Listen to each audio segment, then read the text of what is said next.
Welcome back बच्चों। आज मैं बात करने जा रहा हूं क्लास 8 वाले बच्चों के लिए साइंस बायोलॉजी का सबसे most important chapter cell structures and functions.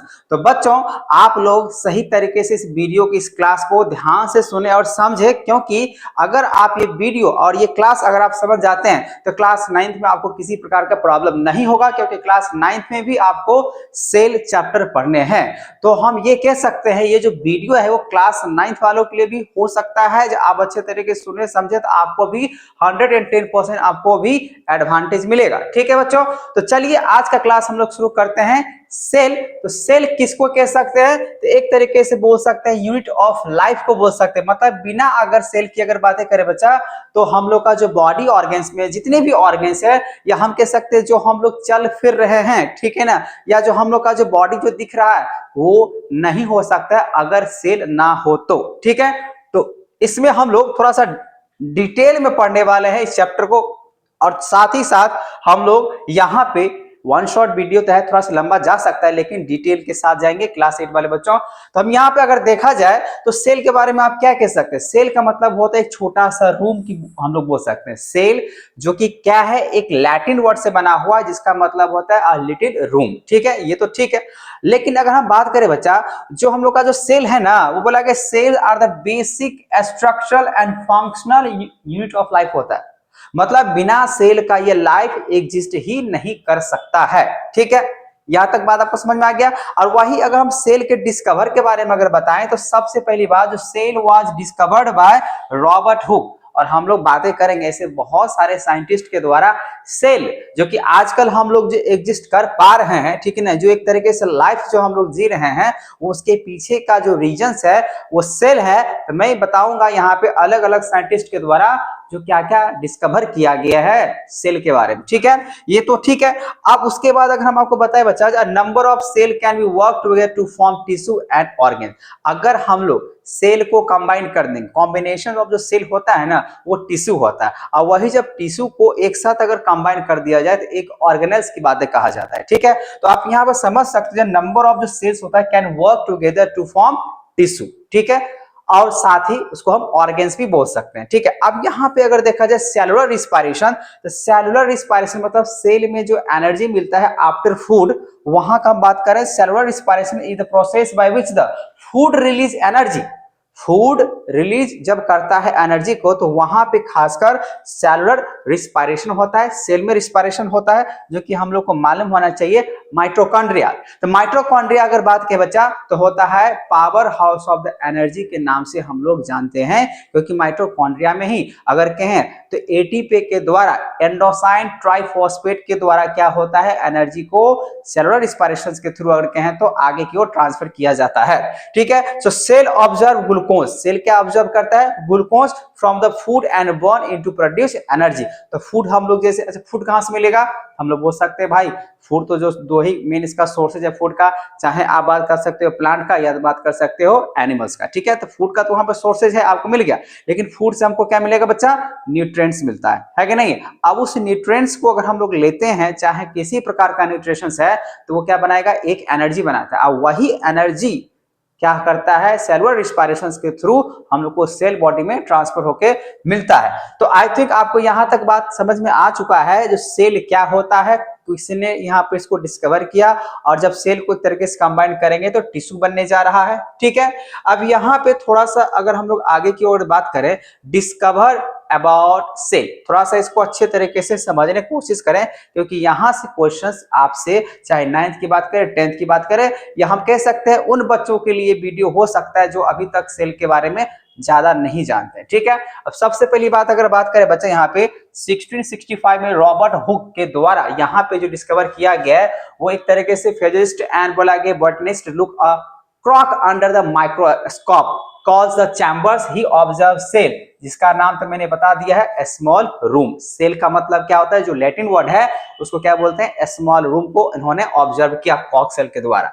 दूसरी बात यहाँ पे इनके बाद आता है यहाँ पे 1667 में Anton and Leo van Hook के द्वारा यहाँ पे भी अगर कहा जाए तो सेल के बारे में डिस्कवर किया गया। द पर्सन बोला यहाँ पे incorrectly given the credit of the invention of the microscope. अच्छा, माइक्रोस्कोप क्या होता है, तो माइक्रोस्कोप हम लोग बोल सकते हैं जो वैसे चीजें को, मतलब वैसे थिंग्स को बोल सकते हैं जो बहुत ज्यादा एक तरह के छोटा से छोटा चीज को देखा जा सकता है, चाहे वो बैक्टीरिया हो, ठीक है ना, वायरसेस हो, फंगस हो, कुछ भी चीज हो उसको अच्छे तरीके से, लेकिन वो कहां पे मिलता है, सेल, क्योंकि माइक्रोस्कोप क्या करता है, जूम करके दिखाता है ना। So giving away to a study of cells, so he was given the credit as the inventor of the microscope। जब तक अगर मान लीजिए माइक्रोस्कोप अगर इन्वेंट नहीं होता तब तक तो हम लोग जो है ना सही तरीके से सेल के बारे में पता ही नहीं कर पाते, क्योंकि माइक्रोस्कोप क्या कहते हैं पता ही आपको, ठीक है ना, जो हर एक छोटा से छोटा अगर टाइनी पार्टिकल्स की बातें करें वो ऑब्जर्व कर लेता है, ठीक है ना। तो जब तक अगर माइक्रोस्कोप का डिस्कवर नहीं होता तब तक हम सेल के बारे में भी नहीं समझते। जैसे हम लोग का जो बॉडी है, जो हम लोग का जो ऑर्गन्स है, जितने भी लिविंग ऑर्गेनिज्म है वो सेल से बना हुआ है, ठीक है। तो इनका ये हाथ है, ठीक है। उसके बाद यहाँ आप समझ सकते हो बैक्टीरियोलॉजिकल एंड बोला गया प्रोटोजोलॉजिकल जैन अगर बातें करें इन्होंने बात की। 1805 में अगर बात करें लॉरेंस ओकेन के द्वारा first speculated the cell are the fundamental units of life. तो इनके द्वारा यहाँ पे जो 1805 की मैं बात कर रहा हूँ, इनके द्वारा सबसे पहली बात बताया गया कि भाई ये जो लाइफ जो हम लोग सर्वाइव कर रहे हैं ना, उसके पीछे किसका हाथ है, सेल का। तो बिना सेल का आप यहाँ पे कोई भी चीजें नामुमकिन हो सकता है। नामुमकिन मतलब क्या, पॉसिबल है ये नहीं, ठीक है। ये बात आपको समझ में आ गया। उसी तरीके से अगर बात करें बच्चा 1813 बोला गया मैथियास स्लेडन एंड बोला गया थियोडर श्वाइसन के द्वारा अगर बात करें तो नाम में थोड़ा सा प्रोनाउंसिएशन में इधर उधर हो सकता है, लेकिन आप लोग यहाँ पे देख के खुद से समझ सकते हो। बोला गया German scientist summarise the finding of many scientist and conclude that living organism are made of cell. ये भी आपको समझ में आ गया। तो यहाँ जो आपको मैंने बात बताया रॉबर्ट हुक के द्वारा, ये खासकर मुझे लग रहा है ये डेड सेल जो कॉक सेल होता है ना, डेड, इन्होंने डेड सेल पे जो है ना ऑब्जर्वेशन करके बताया ये सेल है, ठीक है ना, या ये एक स्मॉल रूम है डेड कॉक सेल के साथ, डेड मरा हुआ चीज पे। लेकिन सबसे अगर बात करें पहली बात जो अगर हम इन दोनों का अगर बात करें, इन्होंने बताया लिविंग ऑर्गेनिज्म भी जो है ना वो बना हुआ किससे, सेल से बना हुआ है, ठीक है। अब आते हैं नेक्स्ट साइंटिस्ट के। तो 1831 में बताया गया रॉबर्ट ब्राउन के द्वारा identify the nucleus in cell. देखिए यहाँ पे आपसे क्वेश्चन ऑब्जेक्टिव क्वेश्चन पूछे जा सकते हैं, तो बताइएगा रॉबर्ट ब्राउन के द्वारा न्यूक्लियस क्या लिखे, identify the nucleus in the cell. Cell के अंदर में यहाँ पर अगर देखें यहाँ पर न्यूक्लियस जो है सेल के अंदर में होता है, ठीक है, सेल के अंदर में यहाँ पे न्यूक्लियस आपको मिल जाएगा।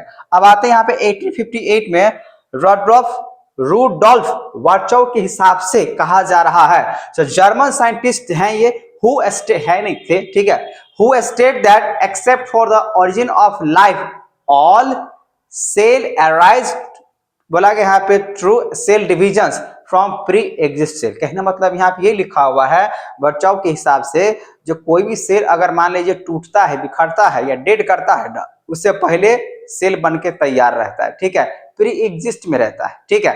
तो ये कुछ साइंटिस्ट के द्वारा अगर कहें तो सेल के बारे में बताया गया। चलो अब आगे थोड़ा सा बढ़ते हैं, थोड़ा सा द सेल थ्योरी। अब ये सेल के बारे में क्या क्या थ्योरी कहा जा रहा है, थोड़ा सा इसके बारे में समझ लेते हैं। ये तो हमने बता दिया साइंटिस्ट के द्वारा क्या क्या बातें कहा गया और किस तरीके से डिस्कवर किया गया। अब जो मैं बात कर रहा हूं बच्चा उसको ध्यान से सुने। बोला गया postulate of the cell theory, ठीक है। पोस्टुलेट मतलब यहाँ पे जो थ्योरी है उसको एक तरीके से पोस्टुलेट के द्वारा मतलब ऐसा ही बातें हो सकता है। पोस्टुलेट मतलब जो स्टेटमेंट्स है ना उसको इस तरीके से नरेट किया गया। क्या नरेट किया गया, a cell is a structural and functional unit of life all living organism. और हम लोग अगर नहीं समझते थे, नहीं जानते, तो आज आपने सीख लिया जब भाई जितने भी लिविंग ऑर्गेनिज्म है वो सेल से बना हुआ है, ठीक है। दूसरी बात, all the living organism are made of cell, यही भी आपका समझ में आ गया। Cell are form pre existing cell, ये भी आपको मैंने अभी बताया है, जो प्री एग्जिस्ट मतलब सेल पहले आएगा तभी जो है ना लाइफ बाद में चलेगा। उसके बाद यहाँ पर अगर आपको बात बताएं बच्चा, तो बोला गया जो सेल होता है ना, एक होता है यूनिसेलुलर, ठीक है, यहां पर आप देख सकते हैं यूनिसेलुलर ऑर्गेनिज्म। तो यूनिसेलुलर ऑर्गेनिज्म का मतलब होता है जिसके पास सिंगल सेल होता है। जैसे एग्जांपल्स के लिए अगर मैं बात करूं आपको, तो अमीबा और पैरामीशियम, ठीक है, अमीबा एंड पैरामीशियम को हम लोग फिलहाल के लिए एग्जांपल्स में क्या मान सकते हैं, वो एक यूनिसेलुलर ऑर्गेनिज्म है, ठीक है ना, यूनि बोलो सिंगल बोलो कोई फर्क नहीं पड़ता है। सो द ऑर्गेनिज्म है that consist of single cell such as amoeba, जिसके पास सिंगल सेल होगा, मतलब जिसके हिसाब से वो अगर बात करें खाना भी खाएगा, ठीक है, कहने मतलब ये हुआ, अगर हम बात करें इंजेक्शन और एगेशन, इंजेक्शन अगर करेगा फिर एगेशन भी करेगा, सेम प्रोसेस सेम वे के हिसाब से। तो यहाँ पे जिसके पास एक लाइन में जिसके पास सिंगल सेल होगा, तो सिंगल सेल वाले को ही हम लोग क्या कहते हैं, यूनिसेलुलर बोलते हैं। और वही अगर बात करें मल्टी सेलुलर, तो मल्टी सेलुलर बोलते हैं जिसके पास मल्टीपल ऑफ सेल्स होगा। जैसे एनिमल्स की बातें करें या हम लोग ह्यूमन बींग्स की बातें करें, तो हम लोग भी एनिमल्स हैं खासकर, लेकिन अगर बात कहें तो हम लोग किसमें आते हैं, मल्टी सेलुलर। सर ये सिंगल सेलुलर और मल्टी सेलुलर क्या डिफरेंस होता है, देखिए कुछ ऐसे ऑर्गेनिज्म होता है जिसका सेम प्रोसेस अगर बातें करें ना, जो खाने पीने और डाइजेशन का प्रोसेस सेम होता है, ठीक है ना, जो एक ही वे ऑफ प्रोसेस से एग्जिस्ट करता है और एंट्री करता है। वही अगर हम लोग अपना अगर बात करें तो, और सिर्फ डाइजेशन की बातें नहीं, इसमें बहुत सारे ऐसे बातें आ जाता है सिंगल सेलुलर के हिसाब से। लेकिन जो मल्टी सेलुलर होते हैं, तो आप देख सकते हैं सांस लेना, खाना खाना, ठीक है, और ये चलना दिखना, ये जितने भी बॉडी में आपको चीजें हो रहा है, सब अलग अलग सेल के हिसाब से यहाँ पे फंक्शंस कर रहा है ना। इसी वजह से हम लोग कह सकते हैं जो एनिमल्स हैं और जो ह्यूमन बींग्स की बातें कर रहे हैं, वो एक मल्टी सेलुलर में चला जाता है, ठीक है।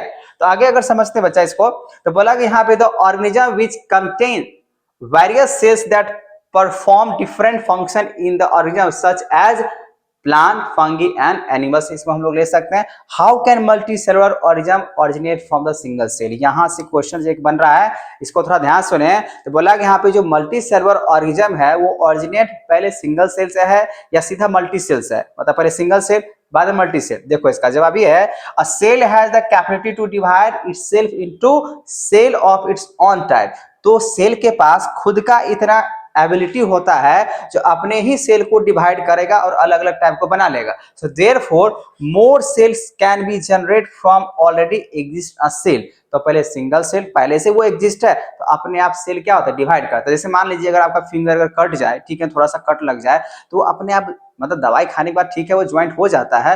अगर दवाई नहीं भी खाते हैं तो कुछ घरेलू उपाय करता है, या कुछ दिन के बाद आप देखते हैं वो क्या होता है, अपने आप वो ज्वाइंट हो जाता है या तो उसमें भर जाता है। इसका मतलब यही हुआ, वो सेल अपने आप को क्या कर रहा है, प्रिपेयर कर रहा है, डिवाइड कर रहा है, और फिर अपने डिवाइड करने वक्त वो अपने आप को ठीक कर पा रहा है कि नहीं। तो यही होता है आपका सेल, जो कि प्री एग्जिस्ट के हिसाब से काम करता है, ठीक है। बातें आपको समझ में आ रहा है, समझ में आ रहा है ना, तो आपको कमेंट करना है। अब यहां पर अगर बात करें बच्चा, जो सेल है उसका शेप, साइज और नंबर्स क्या हो सकते हैं, ठीक है। आप यहां पर जैसे देख पा रहे हो, cell, number, shape and size. तो बॉडी ऑर्गन्स में अगर बातें करें, बहुत सारे सेल्स हैं, और जब बहुत सारे अगर सेल्स हैं तो सबका शेप एंड साइज क्या होता है, बिल्कुल ही अलग अलग होता है। जैसे यहाँ पे रेड ब्लड सेल्स की अगर बातें करें तो ये स्फेरिकल मॉडल में आपको दिख रहा है, ठीक है ना। मसल सेल्स की बातें करें, ये स्पिंडल में दिख रहा है आपको, ये नर्व सेल दिख रहे हैं पूरे तरीके से, है ना, स्प्रेडेड आउट में दिया हुआ है। ये पैरामीशियम्स का है, ये डायाटॉम्स के हैं, ये leaf for a guard cell जो कि स्टोमाटा के थ्रू आपने पढ़ा होगा, ठीक है, इसका ये सेल दिया हुआ है। मतलब आप देख सकते हैं सबका जो सेल दिख रहा है, लगभग में जितने भी लिविंग ऑर्गेनिज्म होगा बच्चा, वो सबका सेल क्या होता है, डिफरेंट डिफरेंट स्ट्रक्चर होता है।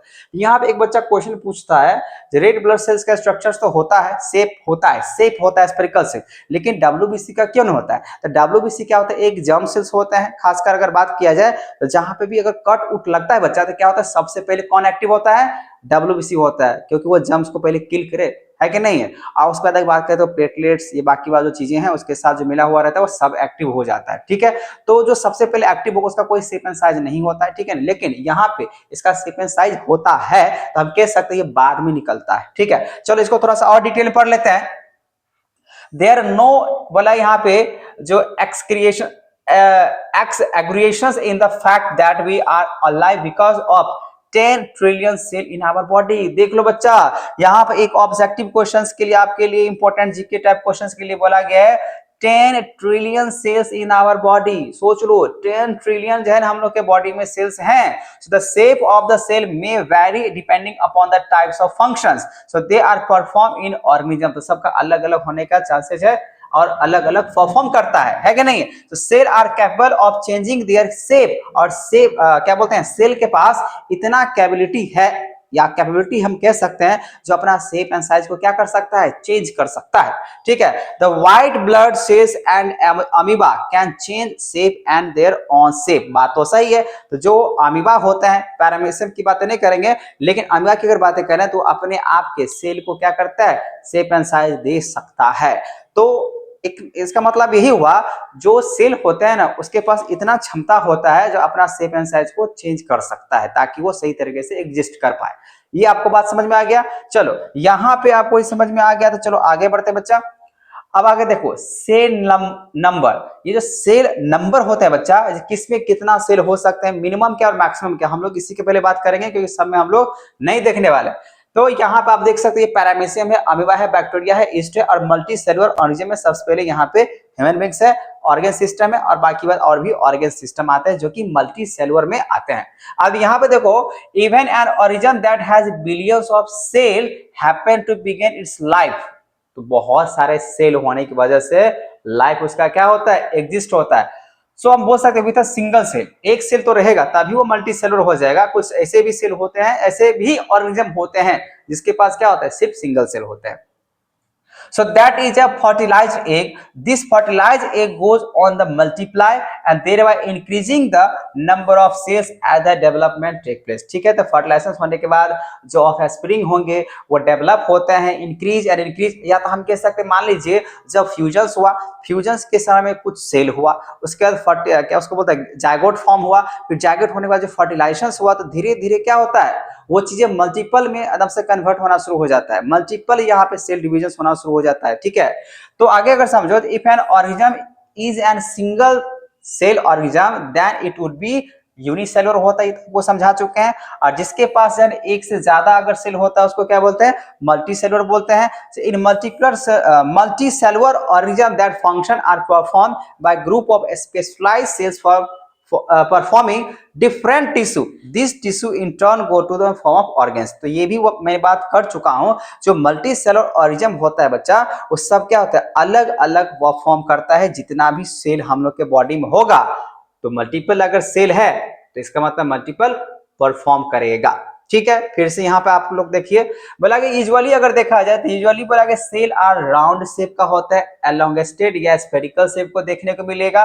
ठीक है, राउंड शेप का होगा, या तो एलोंगेटेड का शेप का होगा, या तो स्फेरिकल का होगा। जैसे रेड ब्लड सेल्स की बातें करें तो कैसा शेप का होता है, स्फेरिकल शेप का होता है, स्फेयर। ठीक है ना, मतलब गेंद तरीके से आपको देखने को मिलेगा लगभग में।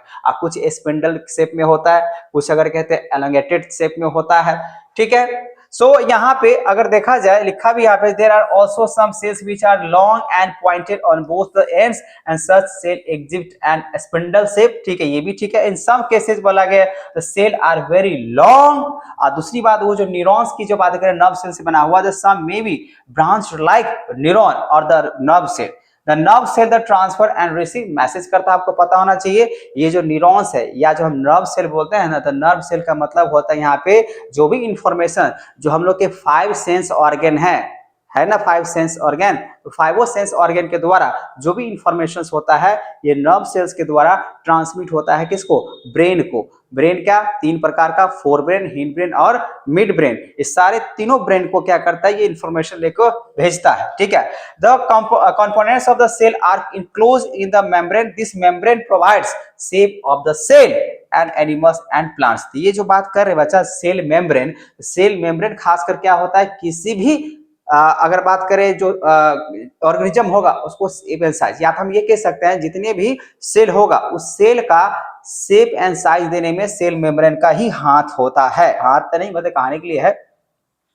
अब देखो सेल साइज में अगर बात करें बच्चा, तो यहाँ पे देखो बोला गया था सेल साइज इज वेरिएबल होता है। सेल बोला यहाँ पे जो साइज होगा ना वो क्या होता है, वेरिएबल, क्योंकि जरूरी नहीं है जो साइज आप देख पा रहे हो वो उसी तरीके से होने वाला है। वो अपना शेप एंड साइज क्या होता है, बदलते रहता है।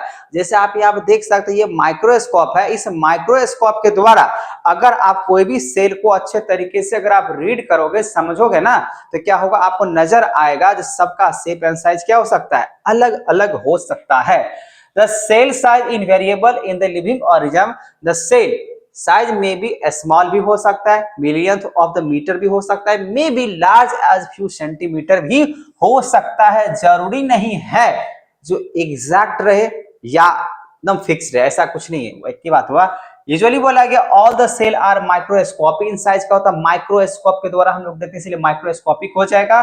Size and arrange it visible to, मतलब नहीं देख सकते हम लोग अपने खुली आंखों से सेल को नहीं देख सकते हैं, ठीक है ना। तो सेल को अगर देखना ही होता है तो हम लोग क्या करते हैं, माइक्रोस्कोप के हेल्प से, जो कि आपको यहाँ पे दिख रहा होगा, माइक्रोस्कोप के हेल्प से हम लोग क्या करते हैं, इसको देखते हैं, ठीक है। ये आपको समझ में आ गया।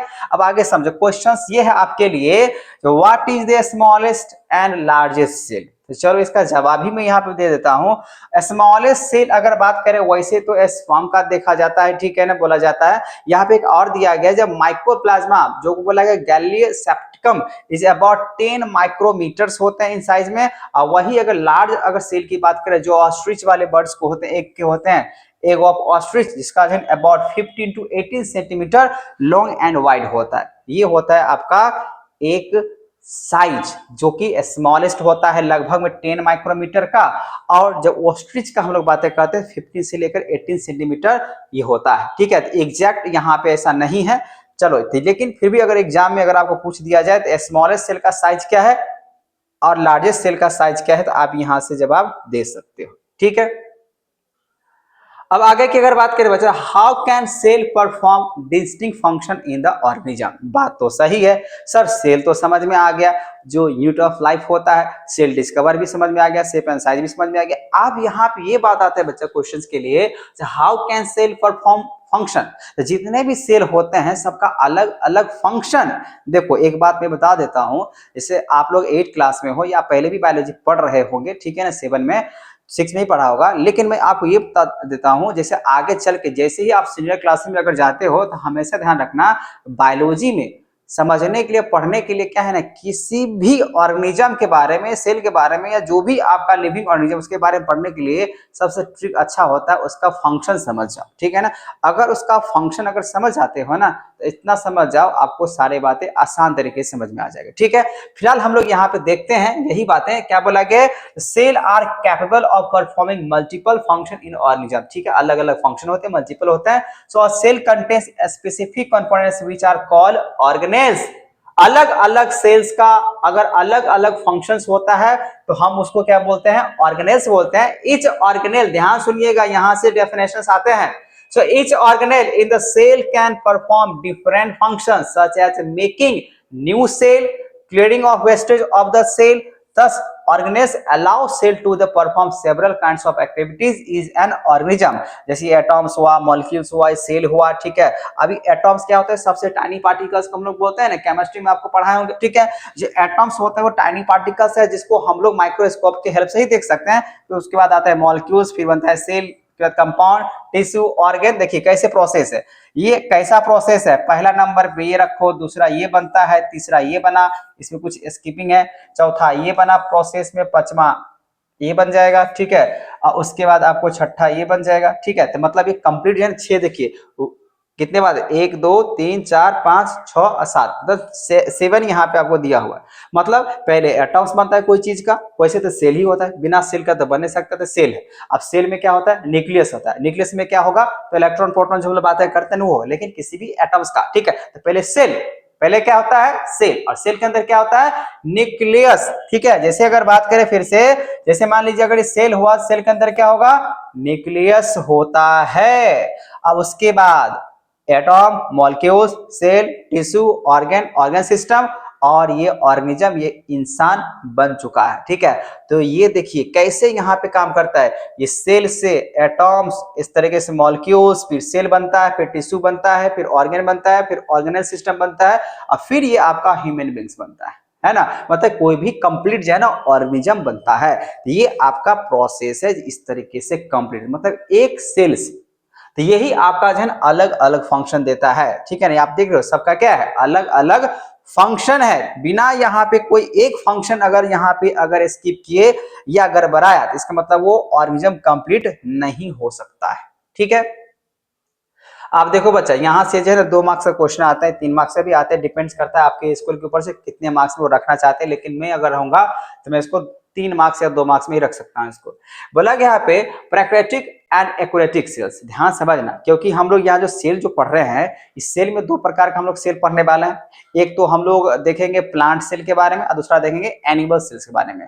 तो यहाँ जो एक दिख रहा है आपको प्राकृतिक सेल्स और दूसरा जो देख रहे हैं एक्वेटिक सेल्स, ये लगभग में एक प्लांट सेल्स के लिए होता है, दूसरा एक्वेटिक सेल्स अगर बात करें एनिमल्स के लिए होता है। अब ये दोनों के बीच में जो डिफरेंस है ना बच्चा, ये 100% क्वेश्चन आते हैं। पहले ये समझ लेते हैं आखिर ये जो एक्वेटिक सेल्स होता है और जो प्राकृतिक सेल्स होता है ये होता क्या है। तो बोला गया 2 टाइप्स ऑफ सेल्स होता है, एक बोला गया प्राकृतिक सेल्स, दूसरा बोला गया एक्वेटिक सेल्स। तो प्राकृतिक सेल्स क्या होता है, तो बोला गया प्राकृतिक cells are primitives and lack well defined, इसके पास वेल डिफाइन अगर बातें करें न्यूक्लियस होता है। लैक वेल डिफाइंड, लैक मतलब क्या, कमी। तो यहाँ पे इसके पास न्यूक्लियस का जो well defined shape and size की बातें करें ना, कमी होता है किसके पास, तो प्राकृतिक सेल्स के पास। और एक्वेटिक सेल्स के पास अगर कहें तो more advance have cell well define होता है, मतलब एक्वेटिक सेल्स के पास वेल डिफाइन होता है।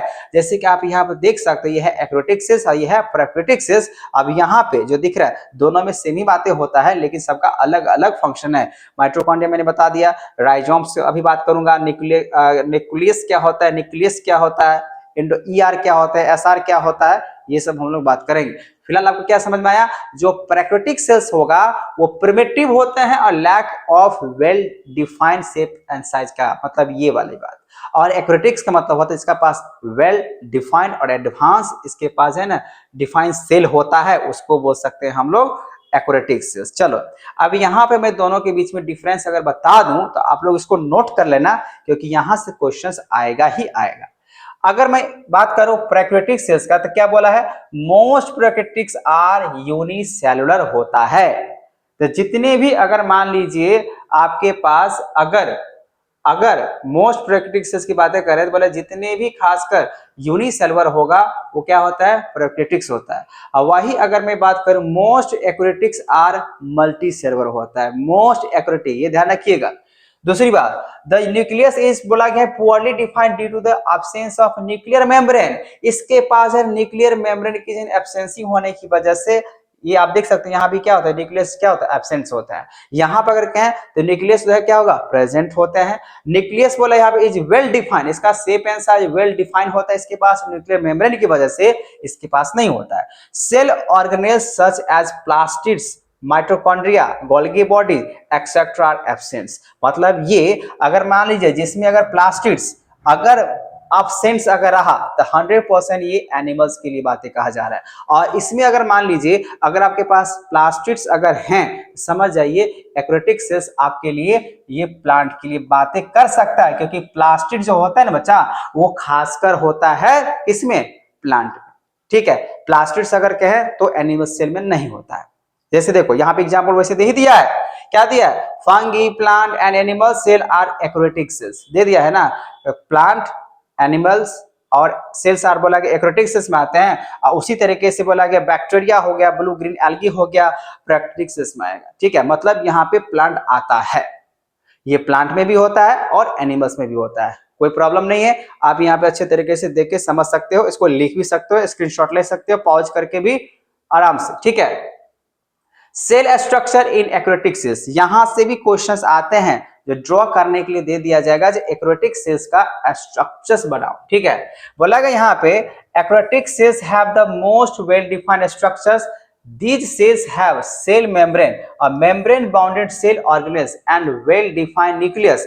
The nucleus has on membrane called nuclear membrane। तो देखो बच्चा यहाँ पे साफ साफ लिखा हुआ है जो मेम्ब्रेन बाउंडेड रहता है cell organelles and well defined nucleus. तो न्यूक्लियस को वेल डिफाइन करने के लिए हम कह सकते हैं न्यूक्लियस के पास खुद के मेम्ब्रेन होते हैं, जिसको क्या बोलते हैं, न्यूक्लियर मेम्ब्रेन बोलते हैं। थोड़ा सा यहाँ पे आ जाओ, ये जो मेम्ब्रेन देख रहे हो ये बाउंड्री दिया हुआ है, ये जो बाउंड्री होता है ना इसी को हम लोग बोलते हैं मेम्ब्रेन बोलते हैं, ठीक है। ये होता है आपका न्यूक्लियस के लिए होता है, ठीक है। अब आपका ये माइटोकॉन्ड्रिया है ना, क्लोरोप्लास्ट कंटेन करता है इस तरीके से। अब बातें करेंगे हम लोग यहाँ पे, इसके बाद ये जो आपको दिख रहा है ये वैक्यूल्स होते हैं। इस सब आपको डायग्राम अच्छे तरीके से प्रैक्टिस कर लेना है, क्योंकि एग्जाम में आपको पूछे ही जाएंगे। तो ये रहा आपका एक्रोटिक सेल्स का स्ट्रक्चर, और उसके बाद यहाँ पे अगर दोनों का स्ट्रक्चर्स की बात कर ले, ये आपको समझ में आ गया। यहाँ पे दोनों बात समझ में, एक्रोटिक सेल्स अब ये सब समझ में आ गया। आगे देखते हैं स्ट्रक्चर्स ऑर्गेनाइजेशन ऑफ सेल। देखिए अब यहाँ पे आपके पास दो सेल है, एक है एनिमल सेल्स और दूसरा है प्लांट सेल। तो मैंने आपको बताया जब खासकर यही दो सेल के बारे में आपको पढ़ना है, एक प्लांट सेल के बारे में और दूसरा एनिमल सेल्स के बारे में। क्या है ना, आप क्लास अगर कहे तो 8 में है, तो ज्यादा डेप में अगर बातें करें तो नहीं हो पाएगा, तो थोड़ा बहुत आपको यहाँ पे समझना है। फिर वही 9th वाले बच्चों के लिए उसको थोड़ा बहुत डीप में पढ़ना होता है। चलो अब यहाँ जो बच्चा आपको दिया गया है एनिमल्स का सेल्स और प्लांट का सेल, इसका स्ट्रक्चर आप अपने बुक से अच्छे तरीके से प्रैक्टिस कर लेना। आप यहाँ पर जो देख सकते हो ये है गोल्गी कॉम्प्लेक्स दिया हुआ है, ये एंडोप्लाज्मिक्स है, ठीक है ना, ये माइटोकॉन्ड्रिया है, वैक्यूल्स है, लाइजोम्स है, जो कि आपको यहाँ पे दिख रहा होगा, ठीक है ना। ये सब स्ट्रक्चर अपने तरीके से आपको बनाना है। लेकिन ये जो आप देख रहे हैं, अ सेल कंटेन्स 3 फीचर्स होता है, the plasma membrane, nucleus membrane और साइटोप्लाज्म।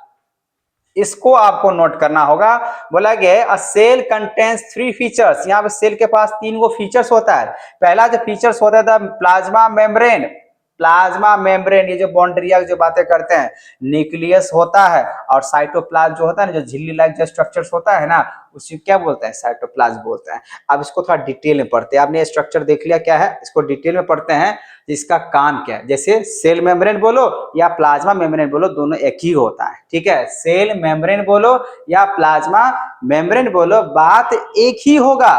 थोड़ा इसको और डिटेल में समझते हैं। बोला कि यहाँ पे it is just like envelope that covers the whole cell. जैसे मान लीजिए अगर ये सेल हुआ, इसमें इन्वेलप अगर लगा दिया जाए तो वही बात बोला गया यहाँ पे। ये जो आपको सेल मेम्ब्रेन की बात कर रहे हैं, तो सेल जो होगा, सेल के बाउंड्री के चारों तरफ से पूरे तरीके से पैक करके रखेगा या इन्वेलप की तरह रखेगा, उसको हम लोग क्या बोल सकते हैं, प्लाज्मा मेम्ब्रेन या सेल मेम्ब्रेन। बात समझ में आ रहा है। Therefore a cell gets separated from the external environment because it has a plasma membrane, क्योंकि इसका अच्छा इन्वायरमेंट से ज्यादा जो है ना, एक्सटर्नल जो फैक्टर होता है उससे बचाने के लिए सेल मेम्ब्रेन या प्लाज्मा मेम्ब्रेन होता है, ठीक है। बोला कि cell membrane is the outer covering of cell होता है, वही तो मैं बात कर रहा हूं यार।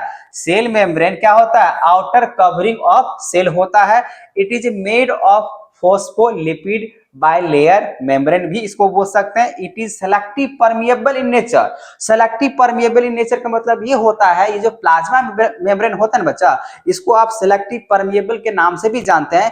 क्या है ना, जब कोई चीज क्या एंट्री करेगा क्या एग्जिस्ट करेगा, मतलब जो सेल मेम्ब्रेन होता है उसका काम बस ये होता है, जो अच्छा वाले चीजें होगा उसको एंट्री करेगा, जो बुरा वाला चीज है उसको रोकेगा या तो बाहर फेंकेगा, ठीक है ना। इसको एंट्री और एग्जिस्ट का काम करना होता है। मतलब जो सबसे अच्छा चीज है, अच्छा वाले को एंट्री और बुरे वाले को बाहर फेंकेगा। इसी वजह से इसको सेल मेम्ब्रेन को सेलेक्टिवली परमिएबल के नाम से जानते हैं, जो कि आप देख सकते हैं सेलेक्टिवली परमिएबल इन नेचर का होता है।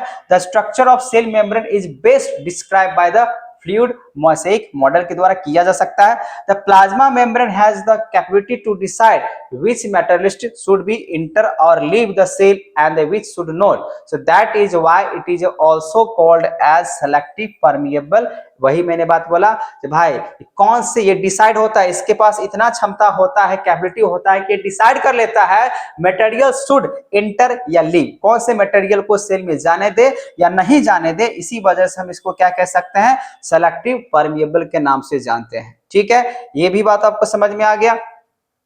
अब बोला यहाँ पे the fluid mosaic models of plasma membranes क्या होता है, देख लो, इसको समझ लो बच्चा, आगे आपको काम देने वाले। The fluid mosaic models explain, बोला the structure of plasma membrane को ही बोल सकते हैं। इसमें 3 बातें, according to the plasma membrane compromise of 3 components. 3 यहाँ पे कंपोनेंट्स होते हैं। एक होता है लिपिड्स होते हैं, ठीक है, पहला आप देख रहे हैं यहाँ पे, पहला क्या होता है, लिपिड्स होता है, दूसरा प्रोटीन्स होता है, और तीसरा अगर कहें तो कार्बोहाइड्रेट्स होते हैं। ये 3 कंपोनेंट्स अगर कहें तो ये मॉडल होता है fluid mosaic model of plasma membrane का, ठीक है। These components can flow freely and fluidly, बोला गया इनसाइड प्लाज्मा मेम्ब्रेन। ये तीनों जो कंपोनेंट्स है ये फ्रीली मूवमेंट करते रहता है, प्लाज्मा मेम्ब्रेन में घूमते रहता है। So there are 2 types of lipids, fats होते, लिपिड्स बोलो या फैट्स बोलो, एक के बात हुआ, ध्यान सुन लो यहाँ पे, ये जो लिपिड्स बोलो या फैट्स बोलो, बात एक ही होता है इन द प्लाज्मा मेम्ब्रेन। क्या है, सबसे पहली बात बोले यहाँ पे फॉस्फोलिपिड लिपिड, ठीक है। फॉस्फोलिपिड अगर बात करें, it is a liquid made of glycerol जो फैट के लिए होता है, 2 फैटी एसिड लिखा हुआ fatty acid and phosphate. It create semi permeable, ये पूरे तरीके से जो है ना एंट्री और एग्जिट की बात नहीं करते, सेमी मतलब आधा, ठीक है, membrane which allow flow of only certain material inside या आउटसाइड द सेल।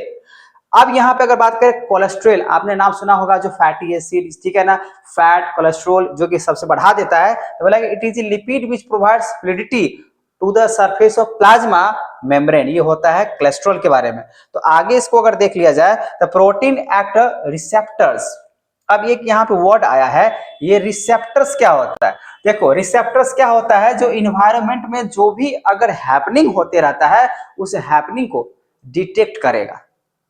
रिसेप्टर्स का काम है कोई भी इंफॉर्मेशंस को, कोई भी जो सेंस ऑर्गन के द्वारा उसको मिल रहा है, उस सेंस ऑर्गन के द्वारा उसको एक तरह से डिटेक्ट करना। मतलब इन्वायरमेंट में जो भी हैपनिंग हुआ, जो भी इन्वायरमेंट में हो रहा है, उस चीज को क्या करेगा, डिटेक्ट करने को ही हम बोलते हैं रिसेप्टर्स बोलते हैं। जो 5 तरीके के रिसेप्टर्स होता है, चाहे आप फोटो रिसेप्टर्स की बातें करो, ठीक है ना, उसके बाद अगर बात करें आपको उसको क्या बोलते हैं, लाइटो रिसेप्टर्स की बातें करें, ठीक है, जैसे मतलब साउंड के लिए होता है, आंख के लिए होता है, ईयर के लिए होता है, ठीक है, तो ये सब क्या होता है, रिसेप्टर्स के लिए होता है, ठीक है। जैसे आपका 5 क्या उसको बोलते हैं, सेंस ऑर्गन है।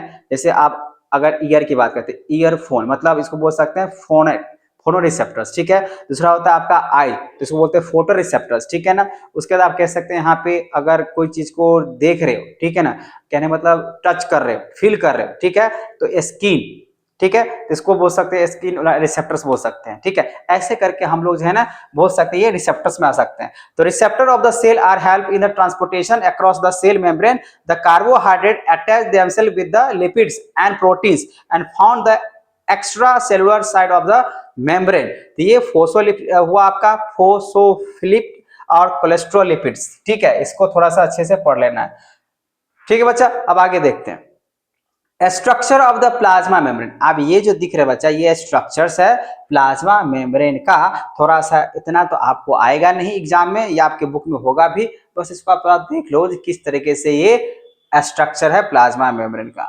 How can substances move in out of cell. इसमें ऐसे अगर बातें करें तो कौन कौन से, ठीक है, इसमें अगर बातें करें बच्चा तो यहाँ पर दिया गया है।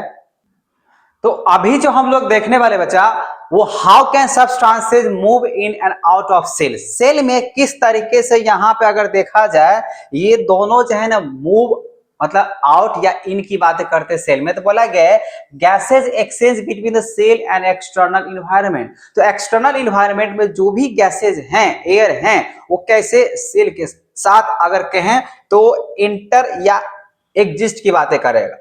Movement of oxygen and carbon dioxide to form the cell is बोला कैरिड आउट मींस डिफ्यूजन। इस बात को ध्यान सुन लें क्योंकि आपसे जो क्वेश्चन यहाँ पे पूछ दिया जाएगा।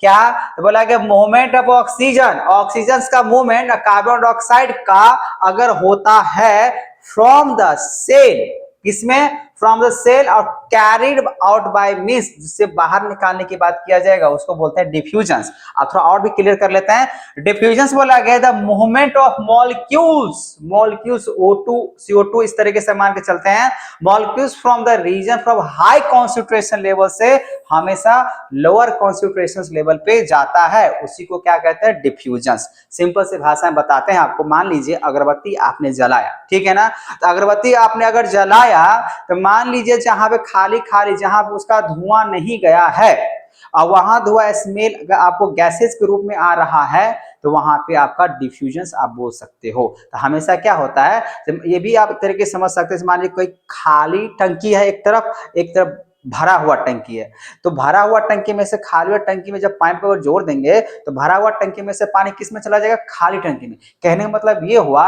हायर कॉन्सेंट्रेशन से लोअर कॉन्सेंट्रेशन की तरफ जाता है, उसी को बोल सकते हैं डिफ्यूजन्स बोल सकते हैं, ठीक है। So gases substances have a tendency to move to areas where there concentration is less from the area where is higher. तो हमेशा हायर से क्या होता है, लोअर लेवल की तरफ कोई भी गैसेज मूव करता है। ये तो बहुत सिंपल सा लॉजिक है। जहां पे खाली होगा और जहां भरा हुआ, तो जो भरा हुआ जगह है वहां से जो गैसेज होगा वो खाली वाले जगह में जगह करेगा। हम इसको क्या कह सकते हैं डिफ्यूजन। तो इसको सिंबल से इंग्लिश में कह सकते हैं higher concentration level to lower concentration, ठीक है, इसको बोलते हैं बच्चा डिफ्यूजन। इसी प्रोसेस को क्या बोलते हैं diffusion. So diffusion can take place of solid, liquid और गैसेज, ये तीनों जगह पे ये काम कर सकता है।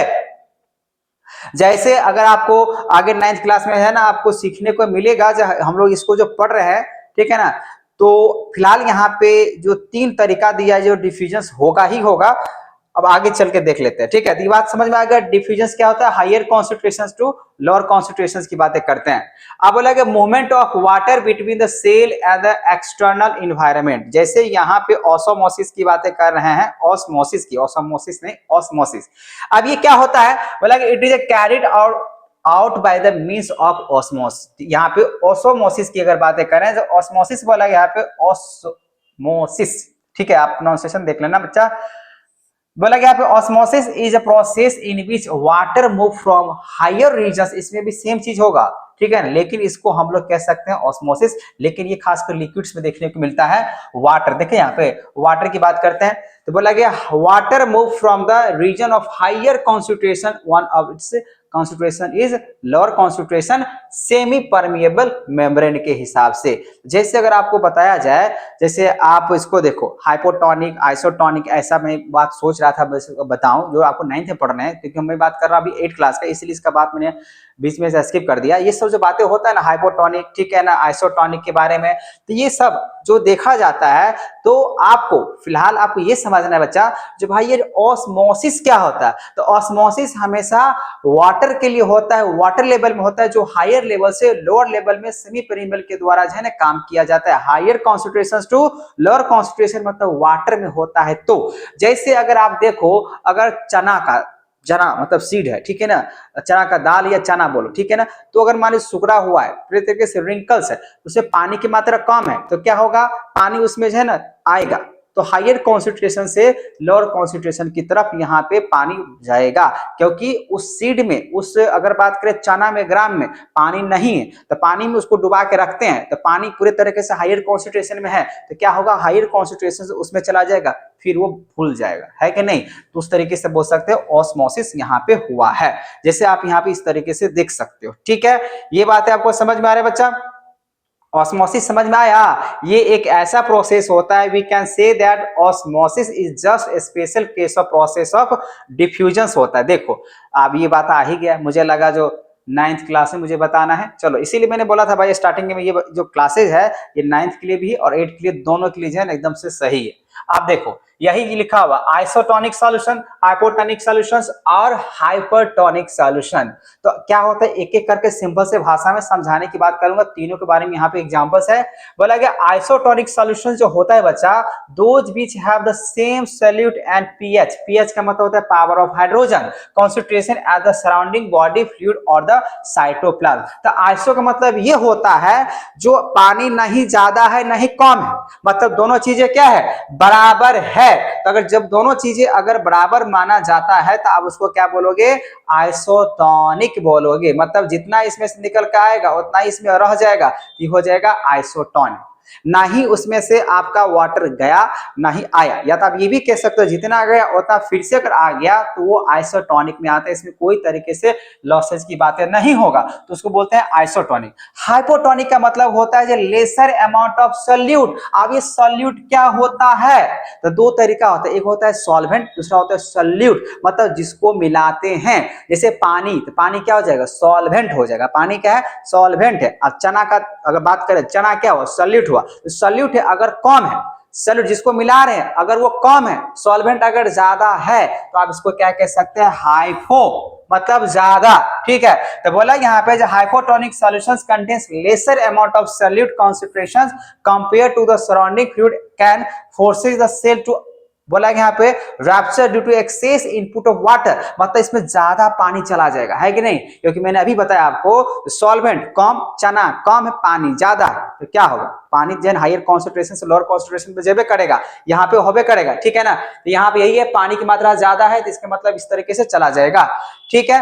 अब यहाँ पे बोला गया बच्चा जो हाइपरटोनिक सॉल्यूशन क्या होता है, तो हायर कॉन्सेंट्रेशन ऑफ सॉल्यूट, मतलब इस बार जो है ना चना का दाल ज्यादा, मतलब चना ज्यादा है, सॉल्यूट की मात्रा ज्यादा है, चना ज्यादा है। अगर आपको सॉल्यूट या सिंपल सी बात करें ग्राम, ठीक है ना, तो ग्राम यहाँ पे बोला गया है कम है, ठीक है ना, हिंदी में लिख दो यहाँ पे कम है। अब पानी यहाँ पे क्या है, ज्यादा है, पानी यहाँ पे आपका ज्यादा है, तो यहाँ पे हाइपोटोनिक में चला जाएगा। अब इसका ठीक उल्टा अगर हम लोग बात करें हाइपरटोनिक के लिए, तो यहाँ पे पानी कम हो गया, पानी यहाँ पे क्या हो जाएगा, कम हो जाएगा, और ग्राम जो बात कर रहे हैं जो सॉल्यूट है वो क्या हो जाएगा, ज्यादा हो जाएगा। तो जैसे अगर ऐसा होता है तो आप देख सकते हो to surrounding fluid and the push water out of the cell, shrinkage कर जाएगा, श्रिंक जो दिख रहा है आपको, ठीक है ना। तो net water loss well shrink हो जाएगा, उल्टा तो नहीं बोल दिए।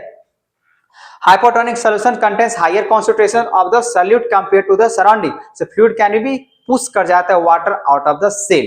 अच्छा, यहाँ से सेल में से पानी में से ज्यादा निकल जाएगा, उल्टा बोल दिए, ठीक है ना। थोड़ा सा आप इसको उल्टा समझ लें इस चीज को। यहाँ पे अगर बात किया जाए इससे पानी ज्यादा, तो श्रिंक करना मतलब क्या, हल्का हो जाना, और ये हल्का होकर श्रिंक करना शुरू हो जाएगा, मतलब पूरे तरीके से कह सकते तैरना शुरू कर जाता है, ठीक है। श्रिंक श्रिंक श्रिंक, ठीक है। नेट वाटर लॉस, सेल क्या हो जाएगा, श्रिंक करेगा, पानी उसमें से अगर लॉस हुआ तो हल्का हो जाएगा, तो ऊपर जाके श्रिंक करना शुरू हो जाएगा, डूबेगा नहीं, ठीक है ना, वो अलग हो जाएगा। अब बोला यहाँ पे व्हाट इज एंडोसाइटोसिस, तो इसको थोड़ा ध्यान सुने। तो बोला कि it is a process by which the plasma membrane and बोला यहाँ पे engulfs food and other material inside the cell. तो सेल ये एनग्लव्स मतलब खाना एक तरीके से आ जाता है, इसको एंडोसाइटोसिस बोल सकते हैं। सेल वॉल क्या होता है बच्चा, the cell wall is the outer hard covering of the cell which maintains the shape of the cell. The cell wall is generally made of cellulose, ठीक है। अब ये प्लाज्मा अगर बातें करें यहाँ पे, प्लाज्मोलाइसिस क्या होता है, बोला कि plasmolysis is a process in which the contents of the cell that are away from the cell wall shrink करेगा या तो contract करेगा when a cell lose of water, osmosis when kept in hypotonic solution। आपने देखा, मैंने अभी बताया था आपको।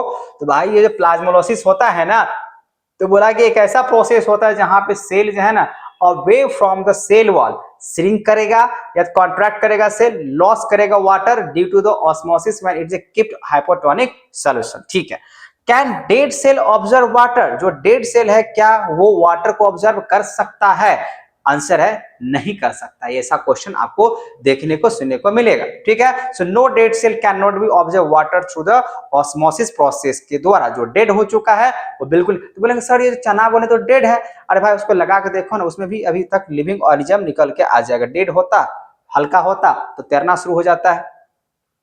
अब आगे बोला गया हाउ प्लांट्स, बोला गया fungi and bacteria can exist in hypotonic medium.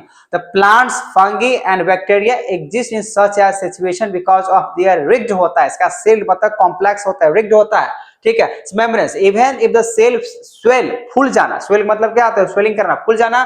So swell of the cell membrane is able to prevent them from bursting out, बाहर निकल का जगह जैसे स्वेलिंग। जैसे मान लो आप रेसिन्स की बात करो, किशमिश की बात करो, तो किशमिश अगर सूखा हुआ है, पानी अगर मान लीजिए ज्यादा उसमें चला गया, पूरे तरीके से स्वेल हो जाएगा, फूल जाएगा, मे बी चांसेस है वो ब्रस्ट तो नहीं करता है लेकिन वो स्वेल कर जाता है, ठीक है बच्चा। अब आगे बोला गया था न्यूक्लियस, न्यूक्लियस क्या है, देखिए ये 8 क्लास वाले बच्चों के लिए है। जैसे कि मुझे मालूम है यहाँ तक हाइपोटोनिक और उस पर आइसोटोनिक और हाइपरटोनिक, थोड़ा सा कंफ्यूजन आपको यहाँ पे हुआ होगा, लेकिन मैं इसको इस क्लास में नहीं बताना चाह रहा था, लेकिन यहाँ पे अभी लिखा हुआ था, मैंने बता दिया थोड़ा बहुत। अगर आपको कंफ्यूजन हुआ है तो उसके लिए आपको सेपरेट इसका बात करूंगा, छोटा सा लेके, ठीक है। द न्यूक्लियस अगर बात करें तो nucleus is a prominent organelle present in cell which the controlling centre of the activities of cell. तो न्यूक्लियस क्या होता है, तो आप यहाँ पर देख सकते हो, ये जो दिख रहा है ना आपको, ये जो दिख रहा है ये न्यूक्लियस है, मतलब प्लूरल फॉर्म न्यूक्लियस की बातें बोल सकते हैं। बाकी बात यहाँ जो दिख रहा है ये न्यूक्लियस दिया गया है। अब बोला कि it is a double membrane होता है इसके पास, bounded organelle which contains the genetic material for inheritance. अब इनहेरिटेंस क्या होता है? खासकर जो कैरेक्टर या ट्रेड्स जो एक जनरेशन से दूसरे जनरेशन में ट्रांसफर होता है सेल के द्वारा या डीएनए प्रोटीन के द्वारा, हम उसी को बोल सकते हैं। ठीक है, फिलहाल के लिए आपके पास ये स्ट्रक्चर्स है, प्लीज इसको अच्छे तरीके से समझ ले, याद कर ले। आगे सुनो बच्चा, द स्ट्रक्चर ऑफ न्यूक्लियस। तो न्यूक्लियस बोला गया, nucleus has a nuclear membrane which cover its allow around there are pores present on the nuclear membrane that allow movement of substances in and out of nucleus. मैंने बता रखा है पहले से ही, जो प्लाज्मा मेम्ब्रेन की बातें करें या न्यूक्लियर मेम्ब्रेन की बातें करें, ये एक तरीके से सेलेक्टिव परमिएबल की तरह काम करता है, जो कौन इन करेगा, कौन इन करेगा, कौन आउट करेगा, उसका वही फंक्शन है। देयर आर बोला क्रोमोजोम्स। क्रोमोजोम्स अगर बातें करें बच्चा तो सेल में ही आपको मिलेगा। क्रोमोजोम्स जो बातें मैं यहाँ पे कर रहा हूं, बोला कि क्रोमोजोम्स जो रड शेप स्ट्रक्चर होता है प्रेजेंट होता है in the nucleus which contains genetic informations. इसको अच्छे तरीके से आप लोग याद कर ले, समझ लें। ठीक है, द क्रोमोसोम्स बोला गया कंटेन्स टू टाइप्स थिंग्स होता है। पहला बोला गया डीएनए। डीएनए मतलब क्या होता है? D oxy ribo nucleic acid होता है ना। अगर आप बात करें D oxy ribo nucleic acid, ठीक है, ये फुल फॉर्म होता है किसका? डीएनए का। तो ये डीएनए का फुल फॉर्म है, आप चाहो तो अपने हिसाब से देख सकते हो, यही है, मतलब deoxyribonucleic acid, ये होता है डीएनए का full form. This is responsible for organize constructing new cell. इसको अगर मैं सिंपल से भाषा में अगर कहूं तो डीएनए एक तरीके से बॉडी मैपिंग होता है, ठीक है ना। ये किस तरीके से कौन बॉडी बना है, नहीं बना है, उसके स्ट्रक्चर्स को तैयार करना हम बोल सकते हैं डीएनए। लेकिन ये रिस्पॉन्सिबल होता है कंस्ट्रक्टिंग, यहाँ पे साफ साफ लिखा हुआ कंस्ट्रक्टिंग न्यू सेल। जो नया सेल है वो किस तरीके से कंस्ट्रक्ट करेगा उसके बारे में बताया जा रहा है। ठीक है, प्रोटीन। तो प्रोटीन बोला गया this help in the packaging and condensation of DNA. ये डीएनए को पैकेजिंग करने के लिए होता है protein.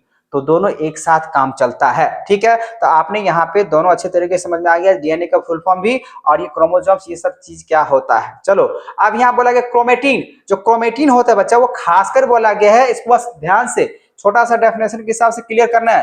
Chromatin is the thread like material present in cell, जो कि सेल में आपको मिलेगा। द क्रोमेटिन जो क्रोमोसोम के साथ बनता है, बोला कि the chromatin organize itself into chromosomes where whenever the cell is about to divide। जैसी सेल अगर डिवाइड होने की कगार पे अगर होता है तो क्रोमेटिन जो है ना अपने आप को क्रोमोसोम से लेगा, डिवाइड कर लेगा। ठीक है, ये होता है क्रोमेटिन, जो कि थ्रेड लाइक स्ट्रक्चर होता है जो सेल में प्रेजेंट होता है, जैसे कि आप यहाँ पे देख सकते हो।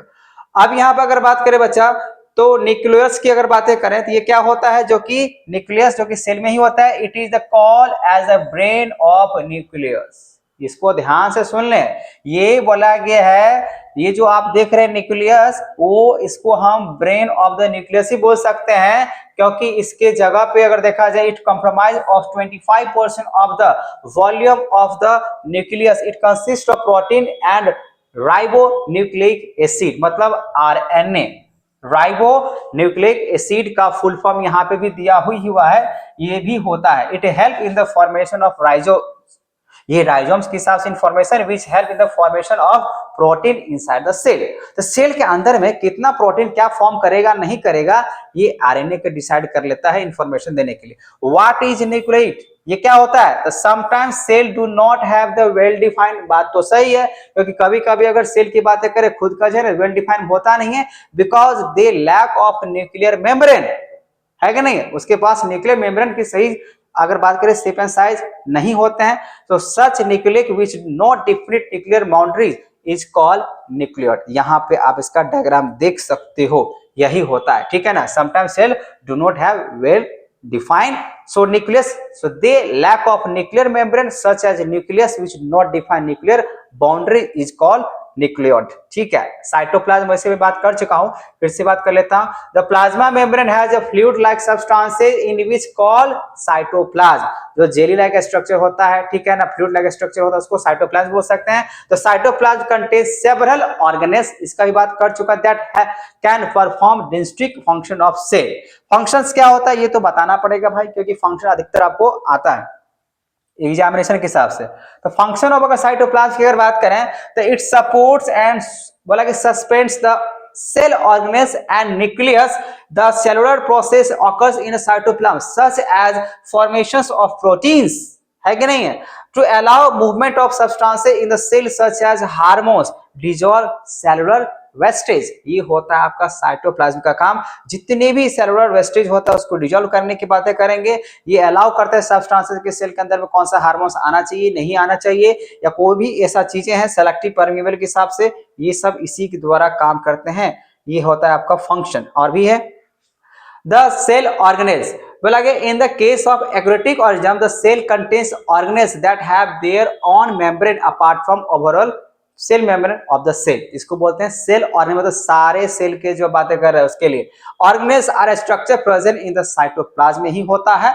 सो of the cell that help in several function of the cell. तो सेल के अंदर में चाहे प्लास्टिड्स की बातें करें या जो भी है, सब एक प्लाज्मा मेम्ब्रेन में आता है, या पूरे तरीके से उसको सेल ऑर्गेनेल्स भी कह सकते हैं। What is significance of membrane bond organelles in a cell, मतलब इसमें क्या क्या इंपॉर्टेंस है। सिग्निफिकेंस मतलब क्या बोल सकते हो, महत्वपूर्ण या इंपॉर्टेंट, एक के बात हुआ। The cells perform several function होता है। The organelles are useful because they are allow separation of different function that are being perform by the cell.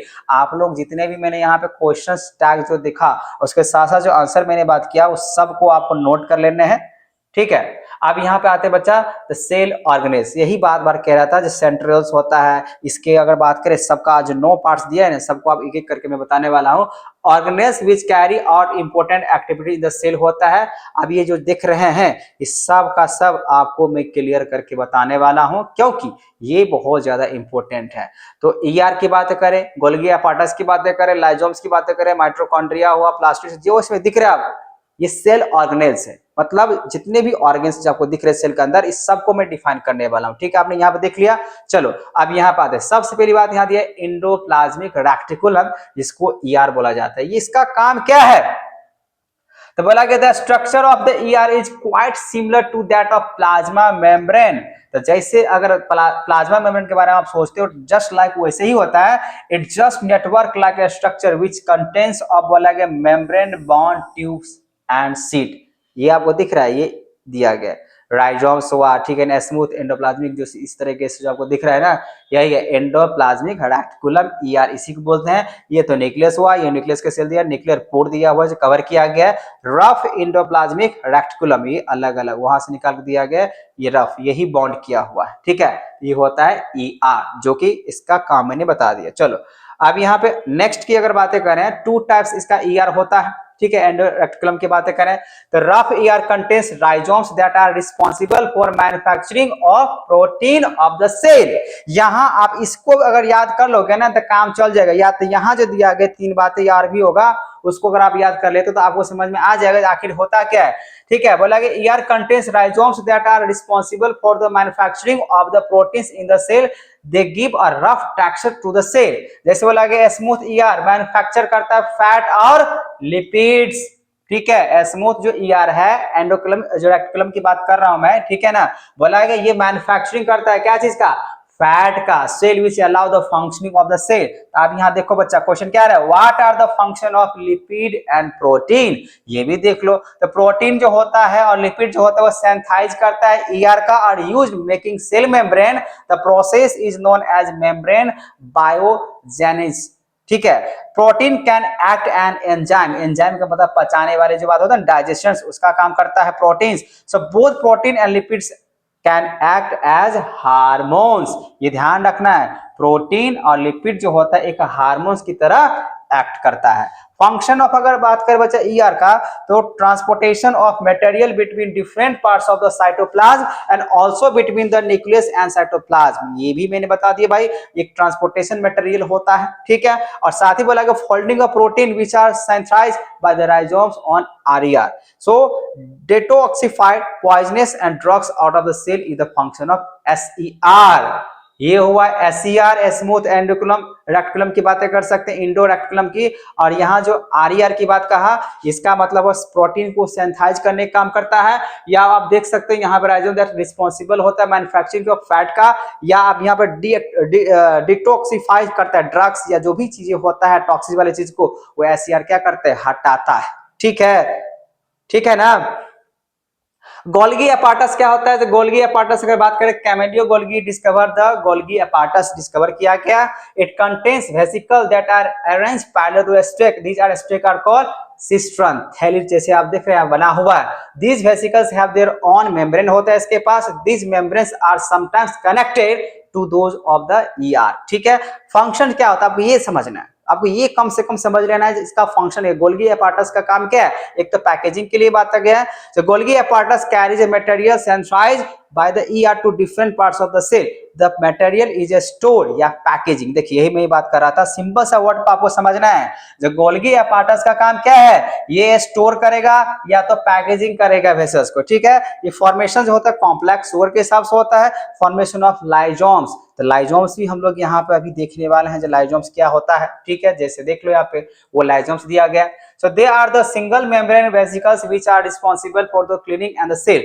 They can digest of foreign material. लाइजोम जो होता है ना, वो सारे चीज को क्या करेगा? डाइजेस्ट करने का काम करता है। Such as food और बैक्टीरिया, even the worm और the organelles, ये वर्म भी कर सकता है। ठीक है ना, सेल को, ये सेल को भी खा जाता है, अपने सेल को खुद खा जाता है। ठीक है, तो how lysosomes can be digest any foreign material that enters the cell, ये किस तरीके से काम करता है? बोले lysosomes are capable of doing so because they have digest enzymes, एक तरीके से digest enzyme. This enzymes break the material and digest them, enzyme को डाइजेस्ट कर जाता है। दिस एंजाइम सिंथेसाइज करेगा by RER and the packaging into lysosomes of Golgi apparatus या Golgi body. जो गोल्गी अपार्टस पैकेजिंग का काम करता है ना मटेरियल का।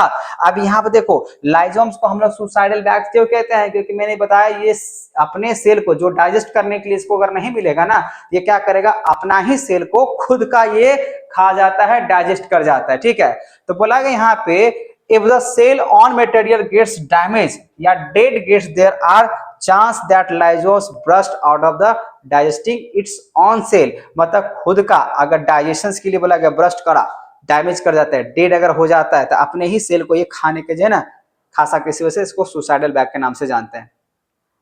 अब है माइटोकॉन्ड्रिया। तो माइटोकॉन्ड्रिया हम लोग किसको बोल सकते हैं? सिंपल से अगर बात करें ना, तो ये power house of the energy माना जाता है सेल का। ठीक है, तो यहाँ पे देख सकते हैं it is a double membrane organelles which has its own DNA and protein and that is why often called semi autonomous organelle भी इसको बोल सकते हैं। The two membrane of mitochondria, outer membrane जिसको पोरस इन नेचर का होता है, और इनर मेम्ब्रेन की बात करें डीपली फोल्डेड होता है। The inner membrane of the mitochondria called cistern facility of generation of ATP। तो ATP क्या होता है? जो एंडोसाइन ट्राइफॉस्फेट होता है, जो कि एनर्जी को ट्रांसफर करने के लिए काम करता है। फंक्शंस क्या है माइटोकॉन्ड्रिया का? The cell of require energy in order to carry out several activities. This energy is generating the mitochondria, which are often called as the powerhouse of the cell। यही मैं बात आप कहना चाह रहा था। ठीक है, so mitochondria are the site of cellular respiration। They use of oxygens from the oxidize of carbohydrate। तो कार्बोहाइड्रेट जो होता है ना, ग्लूकोज में कन्वर्ट कर देता है, and thereby the release of energy। ठीक है, what are the energy currency अगर बातें करें ऑफ द सेल, ये बहुत ही अच्छा क्वेश्चन है, इसको अच्छे तरीके से आप याद कर ले, लिख ले।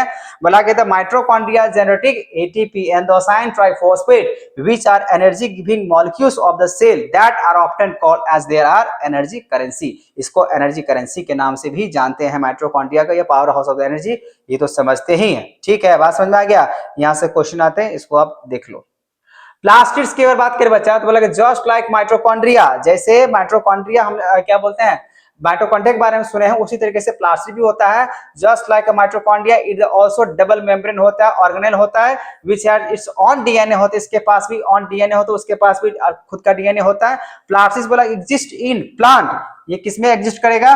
प्लांट में। Depending upon the type of function they are play in the cell they can be classified as. जैसे आप यहाँ पे देख सकते हो, ये सब जो है ना क्रोमोप्लास्ट, अब क्या है एक एक तरीके से थोड़ा सा समझा देते हैं, ज्यादा डिटेल में नहीं जाएंगे। बोला कि इटोप्लास्ट, तो क्रिस्टलाइन बोला यहाँ पे प्रोलेमिनर बॉडीज, प्रेशर्स ऑफ क्लोरोफिल के लिए होता है। क्रोमोप्लास्ट की बात करें pigment of synthesis of storage की काम करता है। क्लोरोप्लास्ट जो सिंथेसाइज करते हैं लिपिड्स का, और leucoplast synthesize of fatty acid का करता है जो कि एमिनो एसिड के लिए, और amyloplast storage of starch of sugar करता है, और एलेओप्लास्ट की अगर बात करें स्टोरेज ऑफ लिपिड और ऑयल्स करता है, और प्रोटीन प्लास्ट जो कि साइट ऑफ एंजाइम या प्रोटीन ऑफ एक्टिविटीज के लिए होता है। ये प्लास्टिड्स के टाइप्स होते हैं, इतना अभी आपको समझ लेना है, ठीक है। अब आते हैं यहाँ पर क्लासिफिकेशन ऑफ प्लास्टिड्स। अब इसके जैसे मैंने अभी बात बताया सबका अलग अलग फंक्शन होते हैं, आप इसको देख सकते हैं। Chloroplast contain the chlorophyll green pigment में होता है दैट ऑब्जर्व सनलाइट या फोटोसिंथेसिस। उसके बाद produce and store of glucose, ये क्या करता है ग्लूकोज को प्रोड्यूस करने का काम करता है क्लोरोप्लास्ट। क्रोमोप्लास्ट क्या होता है, क्रोमोप्लास्ट बोला कंटेन्स, बोला यहाँ पे क्रोटेंडोन्स या red orange and yellow pigment होता है found in flowers and fruits. तो आपको जो है क्रोमोप्लास्ट कहाँ पे देखने को मिलेगा, तो फ्लावर्स और फ्रूट्स में भी देखने को मिलेगा। ल्यूकोप्लास्ट की अगर बात करें बच्चा कंटेन्स नो पिगमेंट, इसके पास कोई पिगमेंट नहीं होता है, use in store of starch, ये स्टार्च के रूप में आपको मिलेगा, ठीक है। क्लोरोप्लास्ट की अगर बात करें तो chloroplast are cell organelles that are conduct of photosynthesis in plants. Chloroplast is derived from the Greek words chloro and plast which means green and plants। तो क्लोरोप्लास्ट मतलब ग्रीन प्लांट्स, हरा पौधा, ठीक है। So chloroplast contains photosynthetic pigment जिसको chlorophyll कहते हैं, बात तो आपको पहले से मालूम होगा। जो क्लोरोप्लास्ट कंटेन फोटोसिंथेटिक पिगमेंट जिसको क्या कह सकते हैं, क्लोरोफिल कहते हैं, ठीक है। Along with lipids and carbohydrate mineral DNA RNA और ग्रेना एंड बोला गया थाइलोकॉइड्स एंड स्ट्रोमा, ये सब कंटेन्स करता है भैया। इसको अच्छे तरीके से देख ले, 9th वालों के लिए बहुत फायदा करेगा ये वीडियो, ठीक है। बोला गया था मेन फंक्शन ऑफ क्लोरोप्लास्ट क्या होता है, कंडक्टिंग फोटोसिंथेसिस इन प्लांट्स का काम करता है, प्रोटीन सिंथेसाइज करता है, रिलीज करता है ऑक्सीजन, और स्टोरेज ऑफ स्टार्च जो कार्बोहाइड्रेट के हिसाब से ग्लूकोज के हिसाब से आप लोग समझ सकते हैं, ठीक है। अब ये देखो क्लोरोप्लास्ट, ये है क्लोरोप्लास्ट का आउटर सरफेस जो दिख रहा है आपको ना, ये आपका प्लांट से ही निकलता है आपको क्लोरोप्लास्ट, ठीक है। इसमें एक एक बात देख लेते हैं क्लोरोप्लास्ट के बारे में। बोला गया light depends of reaction in photosynthesis during the photosynthesis chlorophyll observe the light energy which then used to our molecules ATP and NADHP। अब यहाँ पे एक बात आपको समझना पड़ेगा बच्चे, यहाँ जो आपको दिख रहा है ना क्लोरोप्लास्ट का, ये आपको याद करना पड़ेगा। तो यहाँ बोला गया थाइलोकॉइड्स के बात करें, they are pillow shape, pillow तकिया शेप का होता है compartment in the chloroplast the light dependence of reaction. जैसे कि मैंने अभी आपको डायग्राम फिगर जो आपको दिखाया था इसमें, ठीक है ना, यही आपको दिख रहा है पिल्लो, ठीक है ना, ये देख रहे हैं कैसा है पिल्लो, तकिया के शेप में इसको दिख रहे हैं, जैसे लेमिना है, लेमिनेन है, ठीक है, ग्रेनम है, ग्रेना होगा, स्ट्रोमा होगा, ये सब आपको जो दिख रहा है इसका देख लो यहाँ पे। और इसी का मैं यहाँ पे बात कर रहा हूँ किस तरीके से होगा। तो स्ट्रोमा क्या होता है, ये थाइलोकॉइड्स का होता है, ये तो पिल्लो शेप का होता है, आपको समझ में आ गया, जो कि क्लोरोप्लास्ट में होता है, ठीक है। The light depends of the reaction in the photosynthesis take place in the thylakoids. अब लगे स्ट्रोमा जो होता है it is a fluid filled matrix, chloroplast में होता है, बहुत ज्यादा कॉम्प्लेक्सिटी होता है, ठीक है, मैट्रिक्स रेंज में होता है। It is a colourless fluid that contains all the enzymes that are needed for the light depends upon the reactions in photosynthesis. ये जो स्ट्रोमा होता है ना, खासकर एक फ्लूइड्स होता है जो क्लोरोप्लास्ट में पाए जाते हैं, और ये लाइट डिपेंडिंग होता है, जब तक इसको लाइट नहीं मिलेगा तब तक ये रिएक्शंस नहीं करने वाला है, ठीक है। ग्रेना की बात करें तो stack of thylakoids are called grana, ठीक है, एक तरीके से स्टैक होता है एक पे एक रखे हुए। So they are found in the stroma, they are provide a large surface area that reaction photosynthesis. जो ग्रेना का काम होता है एक तरीके से रिएक्शंस करवाएगा सरफेस एरिया पर जहां पे फोटोसिंथेसिस जगह ले सकता है, या जहां पे फोटोसिंथेसिस होगा वहीं पे ग्रेना भी मौजूद रह सकता है, इसको रिएक्शंस में हेल्प कर सकता है। वैक्यूल्स, तो वैक्यूल्स क्या होता है, vacuoles are the place where the cell can be store and the lipids and solid, जो कि स्टोर करके रखता है वैक्यूल्स में। They are present in the both plants and animals. जो वैक्यूल्स होता है बच्चा वो दोनों में होता है, प्लांट्स में भी होता है और एनिमल्स में होता है, ये दोनों को दोनों करके स्टोर करने की बात करता है। In the both plants and animals but the plant vacuoles are bigger होता है in size and the animals vacuoles थोड़ा कम होता है। दो यहाँ पे अगर देखा जाए सैप वैक्यूल्स होता है, टाइप्स ऑफ वैक्यूल्स की बात कर रहा हूँ, सैप ऑफ वैक्यूल्स हो गया, कंट्राटाइल वैक्यूल्स हो गया, फूड वैक्यूल हो गया, ठीक है।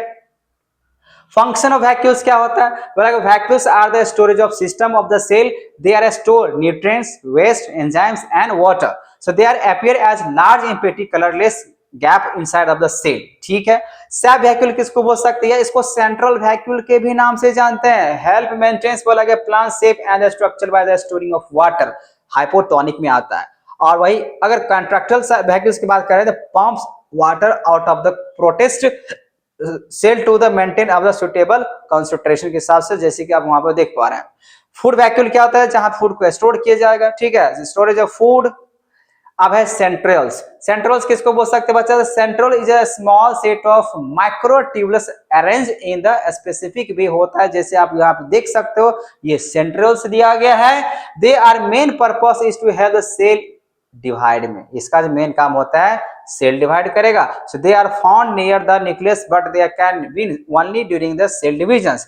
They are found in the pairs and form the special substances called centrosomes which appear near the nucleus. When the cell divides, the centromes be divides into two parts and each part of the move to the opposite side of the cell. ठीक है। अब बात करते हैं rhizomes. ये rhizomes क्या होता है बच्चा? बहुत ही अच्छा यूनिक चीजें हैं। They are cell organelles responsible for protein synthesize करता है राइजोम्स। वैसे बात कर चुका हूं, ribosomes can be found both prokaryotics और यूकैरियोटिक सेल्स में भी मिलता है, दोनों मिलता है।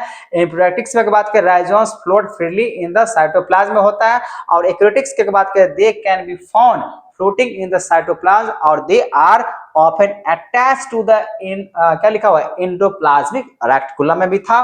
They are ribosomes attached to the ER synthesize protein का काम करता है, इसका प्रोटीन को सिंथेसाइज करने का काम होता है, सिंथेसिस करने का काम करता है। Are to be export out of the cell, export, ठीक है। While ribosomes floating inside, ribosomes क्या करता है? फ्लोट करते रहता है सेल के अंदर में, जो synthesize protein that are used in inside of the cell, ठीक है।